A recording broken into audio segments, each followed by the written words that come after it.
మూడవళ్ళ బంధం episode 261. Hi friends, story చూసి వెళ్ళిపోకుండా స్టోరీ ఎలా ఉందో తప్పకుండా కామెంట్ చేయండి. వీడియోని లైక్ చేయడం మాత్రం మర్చిపోకండి. మార్నింగ్ ఎపిసోడ్లో వైష్ణవి విక్రమాదిత్య గురించి చూసాం కదా. ఇప్పుడు విరాజ్ గురించి చూద్దాం. ఉదయం 6 అవుతుండగా విరాజ్ టక్కున బెడ్ పై నుండి లేచి కూర్చుంటాడు. ఏంటి, ఏదో తెలియని అలసడి కలుగుతుంది. వైషు, నువ్వు బాగానే ఉన్నావు కదా? ఎందుకు మనసంతా చాలా గందరగోళంగా అనిపిస్తుంది?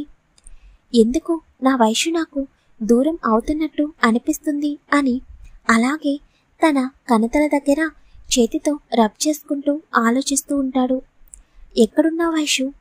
ఎందుకు నాకు ఈరోజు నువ్వు ఇంకా బాగా గుర్తుకొస్తున్నావు అని అనుకుంటూ అలాగే బెడ్ వెనక్కి వాలి కళ్ళు మూసుకోగానే తన కళ్ళ మాటున గతంలో జరిగిన ఒక సంఘటన వైష్ణవి రూపం మెదులుతుంది.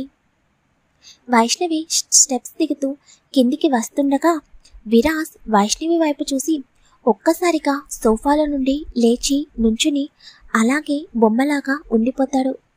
తనని కనురెప్ప కూడా వెయ్యకుండా అలాగే చూస్తూ ఉండిపోతాడు. ఎప్పుడూ కూడా ఫార్మల్లో ఉండే వైష్ణవి ఈరోజు అచ్చం 16 నాళ్ళ తెలుగు అమ్మాయిలాగా కనిపిస్తుంటే వైష్ణవి వైపు అస్సలు చూపు తిప్పకుండా నెమ్మదిగా వైష్ణవి వైపు అడుగులు వేస్తాడు విరాజ్. వైష్ణవి స్టెప్స్ దిగి కిందకి వచ్చి తనకి ఎదురుగా వచ్చిన విరాజ్ వైపు చూసి చిన్నగా స్మైల్ ఇస్తుంది. అలాగే వైష్ణవి దగ్గరికి వెళ్ళి వైష్ణవిని హగ్ చేసుకుని చెవి దగ్గర "you are looking so beautiful my dear angel" అని అంటాడు విరాజ్. వెంటనే విరాజ్ టక్కున కళ్ళు తెరిచి ఆ రోజు మొట్టమొదటిసారి వైషు నిన్ను అలా ఆఫ్ సారీలో చూడడం, ఆ క్షణమే నన్ను మొత్తం నీ మాయలో పడేశావు. ఆ క్షణం నన్ను నేను మొత్తం మర్చిపోయాను. నిన్ను హక్ చేసుకున్నప్పుడు తెలియని ఫీలింగ్, ఆ క్షణం నేను ఎంత హ్యాపీగా ఉన్నానో నాకే తెలియదు. మళ్ళీ అలాంటి రోజు వస్తుందా వైషు? ఎక్కడున్నావు వైషు బేబీ? త్వరగా కనిపించు. నీ కోసం ఎన్ని నెలల నుండి ఎంత పిచ్చివాడలాగా ఎదురు చూస్తున్నానో తెలుసా? నువ్వు కనిపించక ఎంత నరకం అనుభవిస్తున్నానో తెలుసా? నిన్ను ఎప్పుడు చూస్తానా అని నా కళ్ళు ఎంతలా ఎదురు చూస్తున్నాయో తెలుసా? ఈ ప్రపంచంలో నేను ప్రేమించింది ఇప్పటికీ కూడా నాకంటే ఎక్కువగా నిన్నే అనుకుంటున్నాను.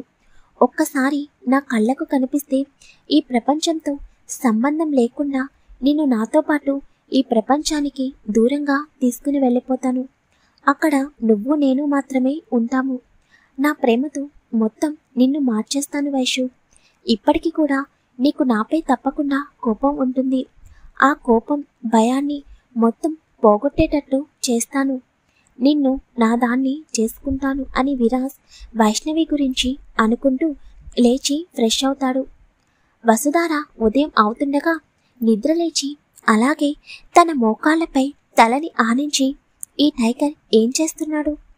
ఈ టైగర్కి ఎంగేజ్మెంట్ అయ్యిందని తెలిసిన దగ్గర నుండి నా మనసులో లేదు. ఎందుకు నాకు తెలియకుండా ఈ టైగర్ని ఇంతలా ప్రేమించాను? ఈరోజు తనకి దూరంగా ఉండలేక ఎంతలా బాధపడుతున్నానో నా బాధని కొంచెం కూడా ఈ టైగర్ అర్థం చేసుకోవడం లేదు. లైఫ్ లాంగ్ నేను ఈ టైగర్ని తలుచుకుంటూ ఇలాగే బాధపడాలా అని అనుకుంటూ లేచి ఫ్రెష్ అయ్యి కిచెన్లోకి వెళ్ళి బ్రేక్ఫాస్ట్ ప్రిపేర్ చేసి పార్వతి గారి దగ్గరికి వెళుతుంది. అప్పటికే పార్వతి గారి హెల్త్ సెట్ అవడం వలన నర్స్ కూడా వెళ్ళిపోతుంది. వసుధార వెళ్ళేటప్పటికి పార్వతి గారు బెడ్ పై కూర్చుని బుక్ చదువుతూ ఉంటారు. వసుధార వెళ్ళి "అమ్మమ్మ, ఇప్పుడు నీకు హెల్త్ ఎలా ఉంది" అని అడుగుతుంది. "నాకేం తల్లి, చాలా బాగున్నాన్రా. నిజంగా ఆ అబ్బాయి చలువ వల్ల ఈరోజు నేను చాలా హెల్తీగా ఉన్నాను. ఇంకా నా బెంగంతా నీకోసమే వసమ్మా. నువ్వు త్వరగా ఒక ఇంటి దానివే అయితే ఇంక నాకు ఏ కోరిక ఉండదు. అప్పుడు నాకు ఏమైనా పర్వాలేదు, ప్రశాంతంగా కళ్ళు మూస్తాను" అని అంటుండగా "అమ్మమ్మ" అని కన్నీళ్లతో చూస్తుంది వసుధార. పార్వతి గారు "నా భయం అదే తల్లి. నాకు ఏమన్నా అయితే నువ్వు ఎక్కడ ఒంటరిగా ఉండిపోతావేమోనని భయం వేస్తుంది. నీ మనసులో ఎవరైనా ఉంటే చెప్పు వసు. నిన్ను ఇష్టపడిన వారంటూ ఎవరు ఉండరు తల్లి. అందం, దానికి తగ్గ మనసు, దేనినైనా భరించే శక్తి అన్నీ కూడా నీకు భగవంతుడిచ్చాడు. ఇలాంటి బంగారు బొమ్మను ఎవరు కాదంటారు చెప్పు అని పార్వతి గారు అంటుంటే వెంటనే వసుధార లేచి పార్వతి గారికి ఆపోజిట్ తిరిగి వస్తున్న తన కన్నీళ్ళని తుడుచుకుంటూ, నాకు పెళ్లి చేసుకోవాలని లేదమ్మమ్మ, నీకు ఎన్నిసార్లు చెప్పాలి? ఇంకొకసారి దయచేసి నా పెళ్లి ప్రస్తావన తీసుకురాకు. నువ్వింకొకసారి నా పెళ్లి గురించి మాట్లాడావంటే నేను ఇంట్లో నుండి వెళ్ళిపోతాను అని అనుకుంటూ తల పైకెత్తి చూడగా ఎదురుగా విరాజ్ తననే చూస్తూ ఉంటాడు. తన ఎదురుగా ఉన్న విరాజ్ని చూసి ఒక్కసారిగా ఉలిక్కిపడుతుంది వసుధార.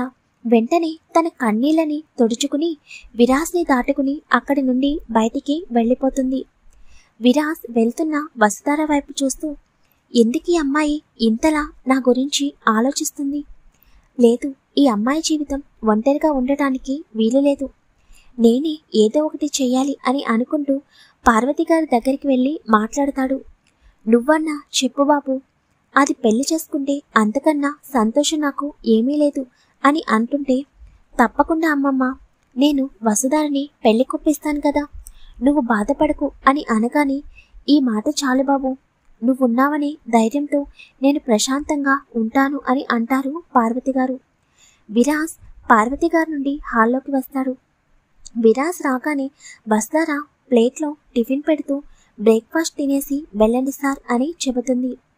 విరాజ్ ఏమీ మాట్లాడకుండా డైనింగ్ టేబుల్ దగ్గర కూర్చుని వసుధార పెట్టిన టిఫిన్ తింటూ, నువ్వు కూడా తిను అని అంటాడు. లేదు సార్, నేను తర్వాత తింటాను, ముందు మీరు కంప్లీట్ చేయండి అని అనగానే, వసుధార, నువ్వెందుకు నీ మనసుని ఇంతలా కష్టపెట్టుకుంటున్నావు? నాకు ఎప్పుడు నవ్వుతూ ఎదుటివారిని నవ్విస్తూ ఉండే వసుధార అంటేనే నచ్చుతుంది.